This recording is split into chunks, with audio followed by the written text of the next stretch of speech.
राजधानी दिल्ली की गलियों में विधानसभा चुनावों का शोर सुना और देखा जा सकता है, क्योंकि दिल्ली में सियासी दलों ने चुनावी बिगुल फूंक दिया है। कांग्रेस और आम आदमी पार्टी ने अपने उम्मीदवारों को उतारकर सियासी ताल भी ठोक दी है, तो बीजेपी में भी प्रत्याशियों के लिए मंथन जारी है।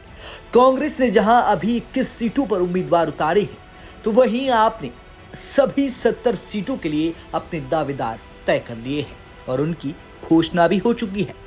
जल्द बीजेपी भी अपने उम्मीदवारों की घोषणा कर सकती है। भले ही बीजेपी प्रत्याशियों का ऐलान करने में पीछे हो, लेकिन इस चुनाव में बीजेपी पूरी तैयारी के साथ उतर रही है। हर मुद्दे पर दिल्ली बीजेपी के नेता मोर्चा खोल रही हैं। ऐसे में इस बार का चुनाव रोमांचक हो सकता है। अभी आम आदमी पार्टी ही ऐसा सियासी दल है जिसने दिल्ली की सभी सीटों के लिए उम्मीदवार उतार दिए हैं।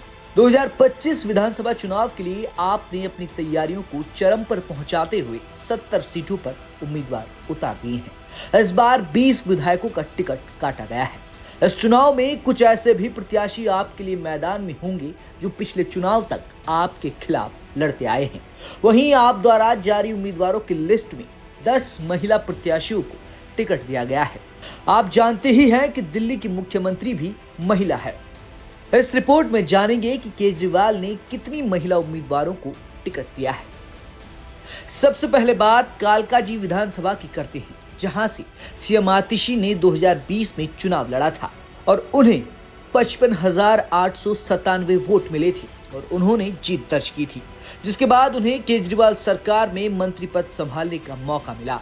और जब केजरीवाल ने सीएम पद से इस्तीफा दे दिया तो उन्हें दिल्ली का मुख्यमंत्री भी चुन लिया गया। ऐसे में आतिशी का कद पार्टी में काफी बढ़ गया, इसलिए उन्हें एक बार फिर कालकाजी सीट से उम्मीदवार बनाया गया है।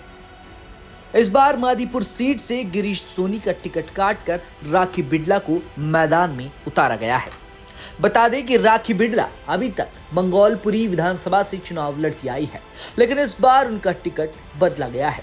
2020 के चुनाव में राखी बिड़ला ने 74,154 वोट पाकर जीत हासिल की थी और वो दिल्ली सरकार में मंत्री भी बनी। इस बार पार्टी ने उन पर भरोसा जताते हुए उन्हें मादीपुर से टिकट दिया है। शालीमार बाग विधानसभा से 2020 के चुनाव में वंदना कुमारी को 57,707 वोट मिले थे और उन्होंने शानदार जीत दर्ज की थी। और यही वजह है कि एक बार फिर पार्टी ने उन पर भरोसा जताते हुए उन्हें शालीमार बाग से टिकट दिया है।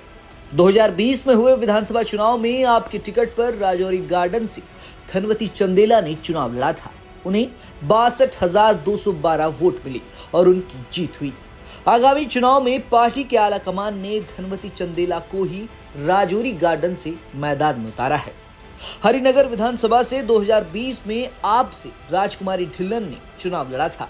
राजकुमारी ढिल्लन ने 58,087 वोट पाकर जीत हासिल की थी। इस बार भी आम आदमी पार्टी ने हरिनगर सीट से राजकुमारी ढिल्लन को ही प्रत्याशी बनाया है।